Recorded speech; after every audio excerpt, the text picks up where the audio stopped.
지난 목요일 저녁 때 어, 대선 후보 첫 TV 토론 혹시 보셨습니까?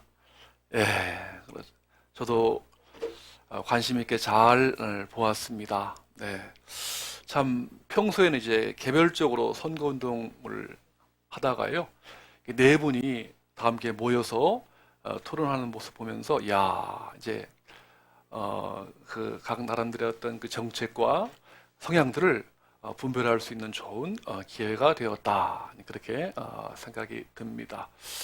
한 달 더 남았죠, 여러분? 성경의 답이 있습니다. 누구를 선택할 것인가?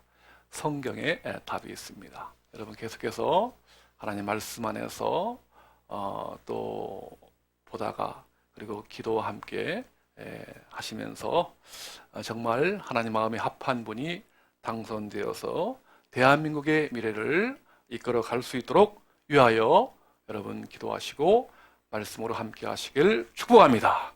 아멘. 자, 오늘 시편 말씀을 읽었습니다. 이 시편은요, 이스라엘 백성들의 신앙 교육서다. 또 기도와 찬양의 모음집이다. 그렇게 부를 수 있겠습니다. 1편부터 150편까지 있는데요.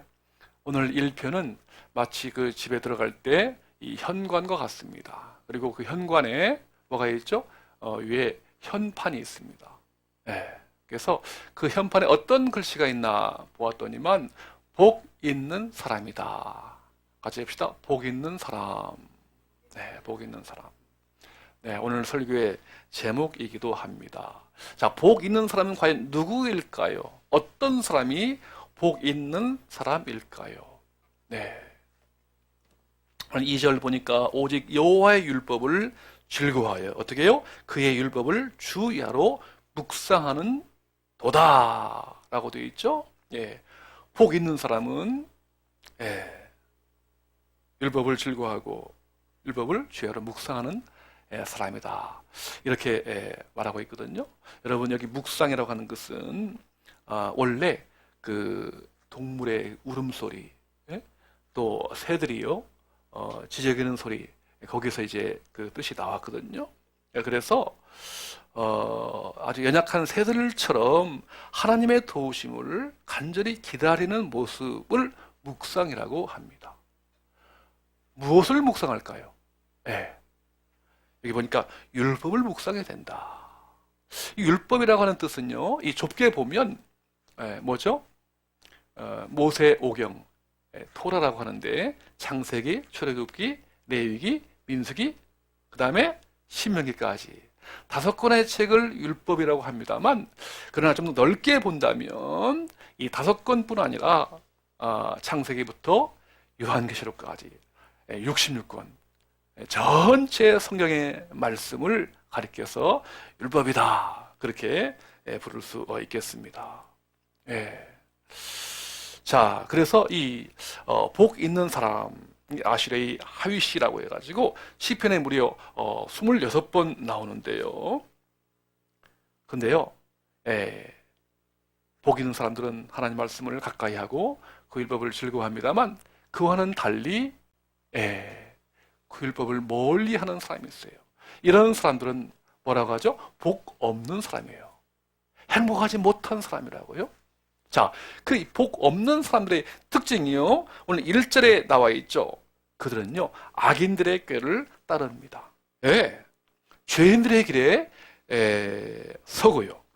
또 오만한 자들의 자리에 앉습니다. 다시 말하면 말씀보다 어떻게 해요? 자기 마음 가는 대로, 자기 기분 따라서, 자기 생각을 따라서 말하고 행동하고 선택하는 그러한 사람은 복 없는 사람이다 라고 하는 것이죠. 여러분, 성경시대에요, 특별히 이제 사사시대가 있습니다. 이스라엘의 그 왕정시대 되기 전에 사사시대가 있었는데요. 그 사사시대의 특징을 단 한마디로 말씀드린다면, 사사기 맨 마지막 장, 사사기 21장 25절에 잘 나와 있어요. 거기 보니까 그때에 이스라엘에 왕이 없으므로 사람이 각각 자기의 소견에 옳은 대로 행하였더라. 뭐죠? 말씀보다 자기 기분 따라서, 자기 생각 따라, 자기 속이나 오른 대로 행동하는 거예요. 여러분, 그랬더니만 그 시대가요, 그 사람들이요, 죄를 지어요. 죄를 지으니까 그에 대한 형벌이 따르겠죠? 그러면 이제 하나님의 징계가 임하게 되고요. 그러면 다시 이제 회개를 통해서 용서를 구합니다. 그러면 하나님께 다시 구원을 시킵니다. 그리고는 다시 또 죄를 져요. 이러한 죄와 징벌과 회개와 구원, 또다시 죄. 이러한 어떤 이 사이클, 이 패턴이요, 무려 350년 동안 지속되었던 것이 바로 사사시대의 모습이라고 해요. 여러분, 그 당시 사사시대 뿐이겠습니까? 지금 어떻죠? 제가 요즘에 읽는 책 가운데 조금 뭐 어려울 수도 있지만 재미있게 보고 있는 책이 있어요. 이 포스트 모더니즘이다. 조금 말이 어렵죠? 이걸 이제 번역하면 후기 근대주의다. 그렇게 불러요. 다시 말하면 이 포스트 모더니즘이라고 하는 뜻은 뭐냐면은 이 기존에 말이죠. 기존의 어떤 뭐 이성이라든가 뭐 지성이라든가 그런 것들을 바탕으로 하는 제도와 질서를 넘어서려는 어떤 지적이고 문화적, 사회적인 운동을 가리킵니다. 다시 말하면 지성보다 자기 느낌, 감성을 더 중시하는 시대예요. 그때가 언제라고요? 바로 지금, 오늘날. 여러분, 느끼십니까? 오늘날 사람들은요, 하나님보다, 절대보다, 말씀보다 어떻게 해요? 내 마음 가는 대로 행동하는 거예요. 뭐 결혼 선택도 그렇고, 뭐 직장 선택도 그렇고, 내 기분 따라서, 내 생각대로, 내 멋대로 판단하고 행동한다. 이것이 바로 포스트 모더니즘의 대표적인 특징이라고요. 그 가운데요, 다원주의가 있습니다. 어떤 것이 옳고 그르다 말할 수 없으며 개인적인 차원의 문제다. 이게 다원주의인데요. 자, 이 종교 안에서도 종교 다원주의가 있어요. 종교 간의 차이가 진리와 거짓의 문제가 아니라 진리에 대한 다른 인식의 문제다. 그렇게 생각을 해서요. 뭐 예수님만이 절대 인생의 길이요, 진리요, 생명이냐? 그렇지 않다. 예수님만이 구원의 유일한 분이 아니라 다른 종교, 다른 생각, 다른 어떤 이데올로기를 통해서도 얼마든지 진리에 이를 수 있고 구원받을 수 있다 라고 주장해요. 어떻게 생각하십니까? 그런가 하면요, 요즘 또한 시대의 특징이, 제 강단에서 말씀드리기 좀 뭐하지만 동성애가 있어요. 일부에 해당됩니다만, 여러분, 그래서 이 동성애, 하나님께서 남성과 여성을 창조하셨는데 두 성밖에 없는데 뭐 그렇지 않다. 내가 성적 취향을 가지게 되면 내가 내 성을 마음대로 바꿀 수 있다. 이렇게 주장하는 거예요. 그래서 남성과 여성뿐 아니라 동성도 있고 뭐 양성, 뭐 다양한 성이 있는 거예요. 그래서 내가 어떤 성적 취향에 따라서 성을 결정하는데 이걸 차별하지 말라 해서 요즘에 정부 차원에서, 국회 차원에서 차별금지법을 만들려고 하고 있어요. 이러한 지금 시대 속에서 말씀보다 내 취향을 따라서, 내 생각을 따라서, 내 마음 가는 대로 살아가는 아니라 인본주의 시대 속에 살아가고 있는데요. 오늘 우리가 하나님 말씀으로 다시 돌아가 보자고요. 오늘 하나님께서는 시편 말씀을 통해서 참으로 내 멋대로, 내 기분대로, 내 마음 가는 대로 살지 않기를 원하십니다. 그래서 마지막에 허무한 길로, 망하는 길로 가는 것이 아니라 정말 그 말씀을 따름으로, 말씀을 사랑함으로, 복 있는 사람으로, 행복한 사람으로 살아가기를 원하십니다. 바람이 나는 겨처럼 마침내 허무한 인생으로 끝나는 것이 아니라 시냇가에 심은 나무가 철을 따라서 풍성한 열매를 맺는 것처럼 복 있는 사람으로 살아가기를 기대하시고 원하시는 것이 바로 아버지 하나님의 마음인 줄로 믿습니다. 여러분, 하나님 우리에게 복을 주셔야 우리는 살아갈 수 있는데요. 어떻게 그렇다면 오늘 저와 여러분이 이 인생을 살아가면서 정말 복된 인생으로 행복한 사람으로 살아갈 수 있을까요? 그 비결이 어디에 있을까요? 어떻게 하면 차고 넘치고 풍성한 복을 누리고 복을 받고 복대로 살고 또 복을 흘려보내는 풍성한 삶을 살아갈 수 있을까요? 그 비결이 어디에 있을까요? 오늘 하나님 말씀에 잘 나와 있습니다. 자, 그 해답이요. 오늘 시편 1편 2절 말씀에 나와 있거든요. 다 함께 우리 한번 같이 읽기를 원합니다. 시편 1편 2절 말씀 시작. 오직 여호와의 율법을 즐거워하여 그의 율법을 주야로 묵상하는 도다. 아멘 아멘. 복 있는 사람은 오직 여호와의 율법을 즐거워하여 그의 율법을 주야로 묵상하는 도다. 아멘. 여러분, 오늘 이 말씀 가운데 특별히요 주야로 하는 데다가 한번 동그라미를 치시고 깊이 묵상하시길 바라고요. 오늘 우리에게 주시는, 나에게 주시는 하나님의 음성으로 받으시길 축복합니다. 주야로 무슨 뜻이죠? 밤낮으로 온종일, 하루 온종일. 자, 좁은 의미로 보자면 주야입니다만 넓게 보자면 하루뿐이겠습니까? 1년 365일 오늘 우리의 호흡이 닿는 그날까지 평생 동안 전생에 걸쳐서 변함없이 하나님의 가르침을 기다리고 사모하며 갈망하는 모습, 이게 바로 주야로 하는 뜻입니다.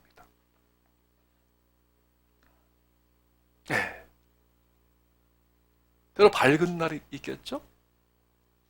밝은 날만 하나님 말씀을 즐거워하는 것이 아니라 때는 어두운 날도 가까이 하는 것이고요. 건강할 때뿐 아니라 병들었을 때도 그 말씀을 즐거워하고요. 성공할 때뿐 아니라 때는 실패의 그 쓴 잔을 마실 때라도 하나님 말씀을 사모하고 기다리는 것. 습관처럼요. 요즘 여러분 루틴이라고 하죠. 루틴. 습관처럼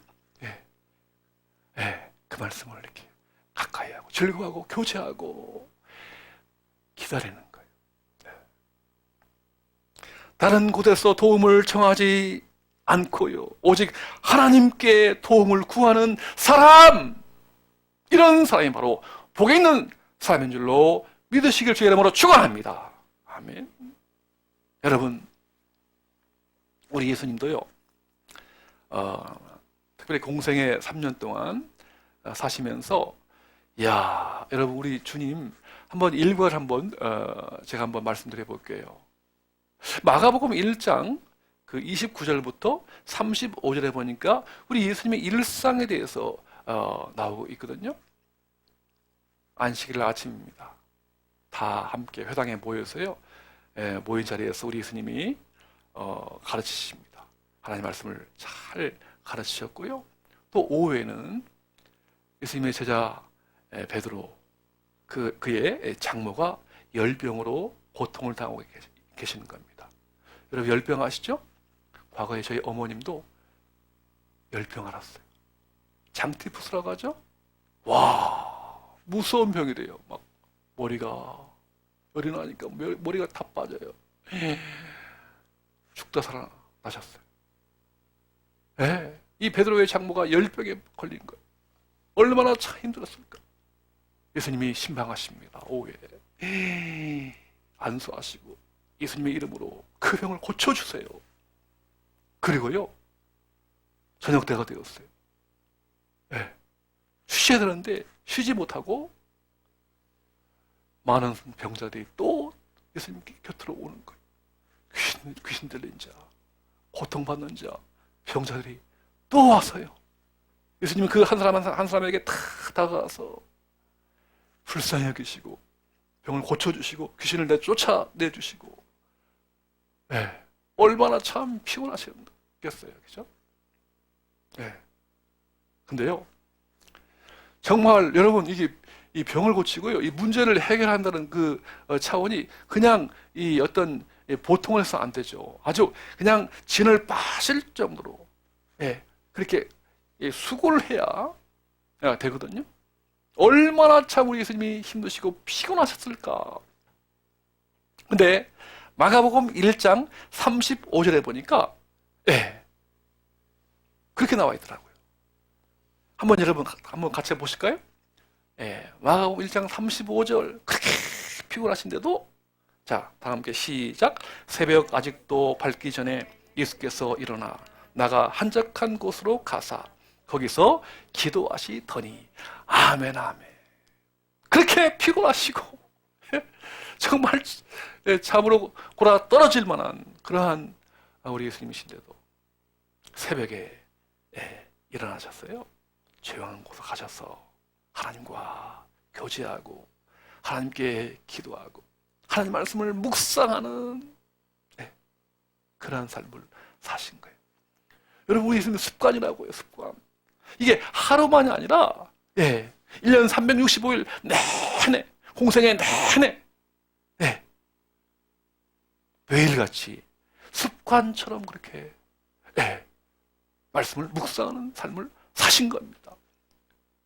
오늘 저 여러분의 죄를 구원하는 이 십자가의 그 대업을 이루기 위해서요, 그냥 단순하게 하루아침에 이루어진 게 아니라 평소에 우리 예수님께서 이러한 하나님과의 이 말씀의 묵상을 통해서, 이 기도 훈련을 통해서 결국은 이것이 쌓이기 때문에 마침내 이를 구원하는 큰 대업을 이루게 되신 것입니다. 여러분, 성경의 사람들은요, 한결같이, 하나님의 사람들은 누구도 예외 없이 살아가면서 하나님 말씀을 가까이 하고 그 말씀을 준행합니다. 모세의 뒤를 이은 누구죠? 여호수아가 있죠? 여호수아가 모세 후계자인데요, 지도자가 되었을 때 얼마나 참 두렵고 떨리겠어요. 그때 하나님께서 여호수아에게 주신 말씀이 있거든요. 여호수아 1장 8절에 보니까 이렇게 되어 있습니다. 하나님께서 말씀하시는데요, 이 율법책을 내 입에서 떠나지 말게 하며 주야로 그것을 묵상하여 그 안에 기록된 대로 다 지켜 행하라. 그리하면 내 길이 평탄하게 될 것이며 내가 형통하리라. 아멘, 아멘. 그렇습니다, 여러분. 하나님 말씀을 사랑하고 그 말씀을 즐거워하고 그 말씀을 가까이 하는 자는 바로 형통의 복을 받는 줄로 믿으시길 주의 이름으로 축원합니다. 아멘. 여러분, 그렇습니다. 새해가 되면 많은 이들이 복을 받기를 원해요. 그죠? 여기서 복을 구하고 저기서 복을 구합니다만, 오늘 복 있는 사람은 자기 마음 가는 대로 살아가는 사람이 아니에요. 자기 기분 따라서 살아가는 사람도 아니고요, 자기 생각대로 결정하는 사람도 아니고요, 하나님 말씀을 즐거워하고 그 말씀을 주야로 묵상하는 사람인 줄로 믿습니다. 그런 사람이 복 있는 사람이에요. 여러분, 저도요, 제가 목사라 그런지 몰라도 어쨌든 저도 이제 늘 매일같이 하나님 말씀 묵상합니다. 언제요? 새벽에요. 그래서 새벽에 한두 시간 정도 이렇게 시간을 갖는데요, 이제 물론 여러 가지 그 방법이 있겠습니다만, 그 말씀을 읽고 찬송 한 장 부르고 말씀을 묵상하고 또 간략하게 또 적어보기도 하고요, 그리고 또 이제 기도하고요. 기도가 필요한 분들이, 기도를 요청하는 분들이 여러 분 계시거든요. 제가 기도합니다. 여러분, 그러면요, 이 새벽에 주님을 만나는 이러한 이 묵상의 시간을 통해서 하나님께서 저에게요, 지혜를 주세요. 영감을 주세요. 오늘 누굴 만나라. 네.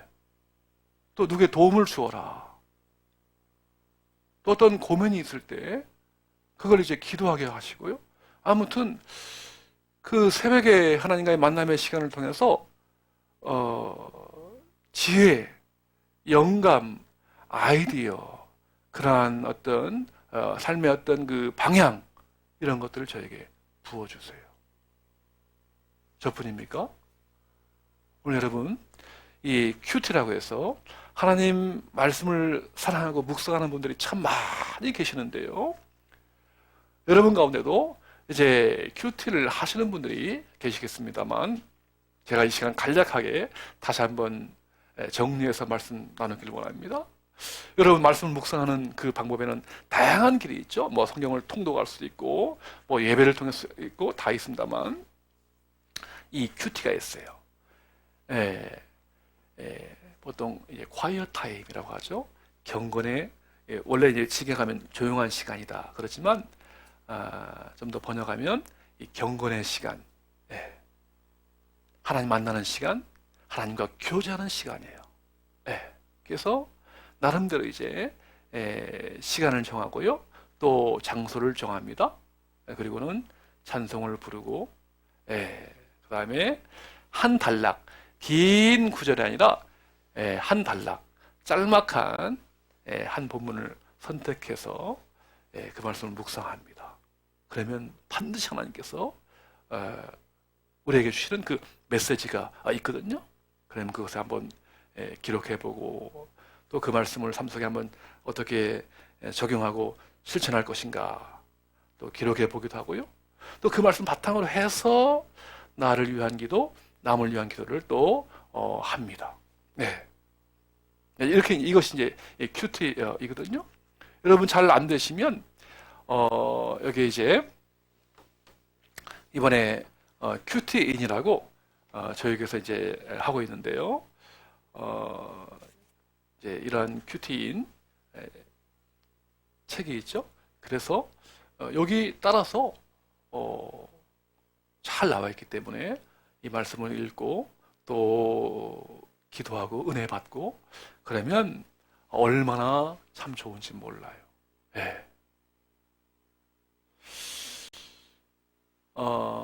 이제 하나님 말씀을 사랑하는 분들이 참 우리 주변에 많이 계시는데요.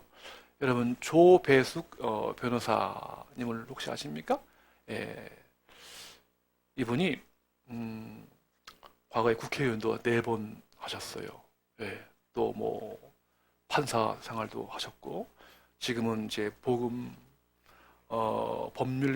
법률가회 상임 대표로 계시는데, 이분의 간증을 들어보니까요, 지난 1979년도 2월 달에 이제 법대 졸업을 앞두고서 굉장히 어떤 갈등과 고민이 많았다고 해요. 앞으로 내 진로가 어떻게 될까. 그러면서 사법시험을 치렀는데 1차에는 합격했어요. 근데 2차에 낙방을 하고 난 거예요. 그러던 중에 그 친구로부터 전도를 받습니다. 평소에는 야, 그 예수님 이제 전도에도 뭐 그거 비논리적이고 그 뭐 비현실적이다, 안 믿었대요. 근데 막 마음에 어떤 좌절감, 우울감이 있으니까, 야, 뭔가 물에 빠진 사람이 지푸라기도 한번 잡는 심정으로 뭔가 정말 지치고 힘들 때에 뭔가 초월적인요, 전능하신 어떤 신께 한번 맡겨보고 싶은 그러한 마음이 들었대요. 그래서 이제 친구를 따라서 그 한사랑 선교회라는 곳에 가서 그 김한식 목사님으로부터 메시지를 듣고 그때 예수님을 영접하고요, 영접 기도까지 그렇게 했다고 합니다. 그로부터 한 달 후에 또 다시 시험을 치렀는데 또 낙방한 거예요. 2차 시험이에요. 그래가지고 도서관에서 막 너무 지치고 막 힘들어가지고 낙심해서 막 울면서 나오고 있는데 또 친구가 우리 한번 이제는 우리 선교회 한번 집회에 가보자. 그래서 가봤대요. 네, 근데 그 현장에 가보니까요 깜짝 놀란 거예요. 야, 거기 있는 사람들이요 그렇게 얼굴에 미소가 있고 마음에 평화가 있더라고 하는 거예요. 어떻게 저 사람들은 그렇게 정말 걱정하지 않고 그 마음에 어떤 평안이 있을까? 그러면서 충격을 받았다고 합니다. 네. 그때부터 성경을 읽기 시작했대요. 네. 예수님의 그 말씀, 뭐 기적 이런 것들이요 과거에는 믿어지지 않았는데 그때 비로소 믿어지기 시작하는 거예요. 너무 좋은 거예요. 정말 꿀보다 더 단 말씀이라고 하는 거예요. 내가 왜 이 좋은 성경을 이제야 알았는가 후회했다고 합니다. 그러면서 이 말씀을 읽다가요 마가복음 9장 23절 그 말씀을 탁 읽는데 마음이 확 다가온 거예요. 어떤 말씀일까요? 예수께서 이르시되 할 수 있거든이 무슨 말이냐?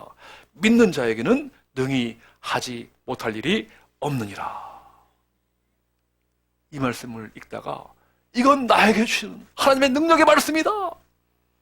네. 자신감 얻게 되었대. 큰 위로 받으면서 그 다음 1980년도 3월 달에 사법시험 합격했을까요? 네, 그렇죠. 당당히 합격했다고 합니다. 조배숙 대표님은 이렇게 고백합니다. 말씀은 나의 인생길을 인도하시는 나침반입니다. 사랑하는 여러분, 마음 가는 대로 살지 마십시오. 성경에 답이 있습니다. 오늘 이 시대에 가장 힘든 시기를 살아간다 할지라도 하나님 말씀을 붙드십시오. 그 말씀을 묵상하십시오. 그 말씀을 사랑하십시오. 내가 내 인생을 이끌어가는 것이 아니라 하나님 말씀이 내 인생을 이끌어갈 수 있도록 그렇게 살아가십시오.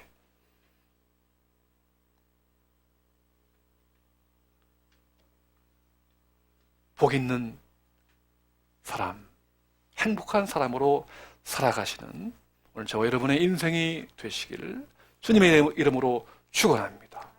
복 있는 사람은 오직 여호와의 율법을 즐거워하여 그의 율법을 주야로 묵상하는 도다. 아멘.